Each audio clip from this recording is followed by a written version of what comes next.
আসলে এই জীবনটারে যত সহজ করতে যাই তত খালি জটিল হইয়া যায়। যেন আমি লুডো খেলতেছি, প্রতিটি সিঁড়ির শেষে গিয়ে তাকায় দেখি হা কইরা একটা সর্বনাশ সাপ রয়েছে। জীবনে যতই সুন্দর করতে যাই ততই খালি ধূসর হই। যেন আলমারিতে তুইলা রাখা ঈদের জামা খুইলা দেখি নিয়তির উই পোকা কেটে কুটে কইরা রাখছে দীর্ঘ খোঁজটা। জীবনে যত গড়তে যাই ততই খালি ভাঙ্গা যায়।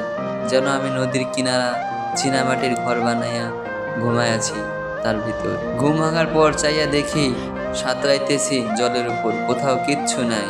জীবন এমনই এক কবিতা হইয়া গেছে যে সুখ ছুঁইতে গিয়া দুঃখ ছুঁইয়া ফেলি, স্বর্গের কাছে যাইতে গিয়া চাইলেও যাই নরকের কাছে। সফলতার নিকটে গিয়া দেখি খিক খিক করে হাসে হতাশার শয়তান। এই শ্মশান পোড়া জীবনে রেডিওতে আনন্দের গানের হায়াত খুব কম। একদিন এক রাত অথবা এক সন্ধ্যায় দীর্ঘ